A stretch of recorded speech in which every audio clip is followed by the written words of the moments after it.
Hi and welcome to FilmDirt. Let's talk about Batman v Superman, and this is going to be the ultimate cut. I did go and see the theatrical cut at the cinema. I remember when it came out and it was huge. It was everywhere. All the advertising machine was in full swing. I went to see it and I came out confused. Now, it was only afterwards when we realised that the movie was really cut down. And there's a couple of scenes that were missing that really made sense of this story, because, to be honest, it's a little bit convoluted and confusing as it is. We don't need any more establishing shots and clarity removed from the overall story. I think we needed as much as we could get. And that's my only criticism of the film. It is a little bit much. So, we've got basically quite a simple story about how the media influence our opinions of certain disasters and of certain people, and how easy that is to manipulate. And Lex Luthor is doing a pretty good job of doing that. Now, what we've got here is basically, in a roundabout way, Superman is being framed. And then we kind of explore the angle where, who does Superman decide to save if there's more than one disaster happening? And is he really a god? Does he really have the power to get there on time? And does he interfere? And also, how much does he interfere with human mistakes and wars and battles and things like that? So there's a little bit of searching here, and it's good stuff to think about. So we've explored that angle, and there's a whole establishing scene set in Niobe where Lois Lane and Jimmy Olsen go, and in a roundabout convoluted way, we've got what appears to be Superman being part of a disaster. And Superman, as we know, wasn't part of it, but that's just how it looked, and that's how the media are manipulating that event. Now, what the theatrical cut did, we had a few missing shots here. I don't have a full list of what was added and what was missing for each version. I'm not gonna talk about all of that. I'm just gonna, in a roundabout way, just give you my thoughts on what I thought of the ultimate cut, which is the version which should have been released at the theatres. Overall, I think it's a good story, really, when you think about it. The only issue is what I alluded earlier.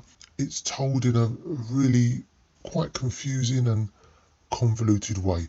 I think if we could have just tightened up a lot of those scenes that establish Superman as the villain in Bruce Wayne's eyes and in the public's eyes, we could have had a much better movie. But as it is, I think it's great. And I love the world that Zack Snyder creates. I love the almost fantasy aspect, and you can see it's lifted from pages of graphic novels. You've got some very nice imagery and angles and poses and good looking people on the screen. And I love that fantasy part of it. Sometimes you have to accept that the original Superman was very almost grounded in a very soft comic book tone, and this is a little bit more adult. This is darker, and we're exploring the dark side of humanity, and I think it works. You know, it just makes you think. It is a long movie, so it is a lot to cover. I didn't think this movie needed to be 3 hours. I think we could have told a much simpler story, and I think less is more, almost. But we get an exploration of how media dictate how we're supposed to think and feel, which is wrong, really, and we cover that aspect here. So Henry Cavill is great, as always. I think he's almost born to play Superman. I think he's fantastic here, as he was in Man of Steel. Ben Affleck as Batman, fantastic. I love this portrayal. I think he gets it. and he brings everything to the role. There's something about Ben Affleck in the role. I can't quite put my finger on it. He's got a presence. He's got that no nonsense, but also a charming Bruce Wayne as well. You know, you can see he's a likable man, if a little hard nosed, but you can understand that because Gotham here is depicted as a little bit of a scummy town, and you have to be hard nosed to be living there. It's almost seen as the hood, and you've got Metropolis as the well-to-do posh area, if you like. So Gotham's not a pleasant place, as it should be. I mean, we've established that in earlier Batman movies. It definitely needs cleaning up, and Batman's here to do it. And I love that he brands people. I like that. I like that he comes with a little bit of fear. They don't just get a hiding. You know, they get branded as well. That made me laugh when I saw it. I thought, yeah, what a great idea. And also the intro to the film, where we get a retelling of Batman's parents being murdered. We didn't really need to see that again because we all know the story. Because Batman in this story has been on the beat for a long time. He's older and more gruff. But we get it again here. And I think it's told in a really good way. The Beautiful Lie soundtrack is great. And all the slow-mo, it all looks great. And we know what we're getting with Zack Snyder. We're getting great visuals and dream-like quality. I love all the slow-mo and I love the music that goes with it. My one other nitpick is that, again, as with Man of Steel, we've got a very harsh sepia type filter where everything looks brown and gold. People don't look like that. I just like to see them just ease up on that.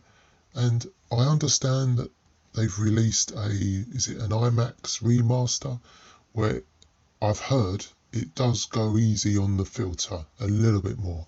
And that's good to hear. I'd love to catch up on that version at a later date. But if they just go a little bit easier on the sepia filter, it doesn't need to be this harsh.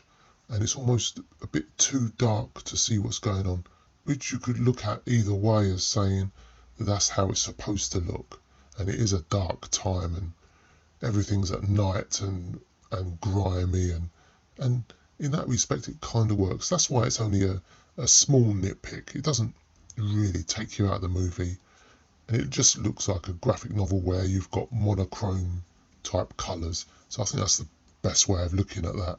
So in this story, I think Lex Luthor seems to be a lot more powerful than he was in earlier films. He just seems to be able to easily get things like kryptonite and videos of metahumans that Batman eventually steals. And there seems to be just a little bit of convenience that Lex has all of this in his possession. Obviously, he's got the money somehow, and he's got a whole corporation of science, and it all seems to be geared on destroying Superman. So, you know, if you've got the money, then fair play. So Batman's now acquired kryptonite, and there's a lot of great visuals in how he obtains the kryptonite. We get the chase scenes with the Batmobile, which I think is great. The Batmobile looks tough, and I'd like to have seen a little bit more of a solid, almost enclosed Batmobile rather than something that looks like a stealth fighter with all pointed edges. To me, just looks a little bit fragile, and I'd like to have seen something more in like the Keaton Batmobile, which just looked tough. But this one I think is great. So about halfway through the film, we get the bomb that's hidden in the wheelchair at the courthouse. I guess it's encased in a lead box so that Superman can't see it. So again, he looks responsible. And you know the media are going to twist it that way. And just to really hammer home that maybe he's doing more harm than good just by being here. And he needs to go away. That's what we're really looking at here. Like I said, it really, when you think about it, it is a simple story. But the way Zack has chosen to tell the story, I think it just should have been condensed down a little bit more. 3 hours is a long movie. But I'm not taking too much away from it. I enjoyed what we got here.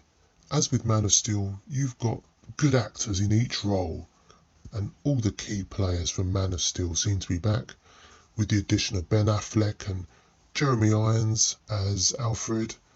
Absolutely fantastic. I mean, like I said before in my Man of Steel review, casting is key. If the actors make you believe that what they're doing is legit, despite how ridiculous it all seems when you really break it down, I mean, you're pretty much there. And that's why we go to see movies, just to be transported in a improbable place and be invested in another world. And if you really abbreviate what you saw in the first half of the movie, the second half is great. We get the fantastic fight, which wasn't all overpowered people fighting. We get a man actually using his fists and matching Superman with the use of kryptonite and kind of audio boombox he's bombarding Superman with. And the fight is a lot more grounded and rough and a little bit more of a sense of what's going on. Of course, we still get all of the destruction that we've had in Man of Steel, so, you know, depending on whether you enjoy what you saw before and all the death and destruction that came with it. We get a lot more stuff here later on in the movie when you've got the beast that is created by Lex Luthor's DNA manipulation. It's all great and everything's in your face. And, well, that's what we've come to expect from how these stories are lifted from comic books.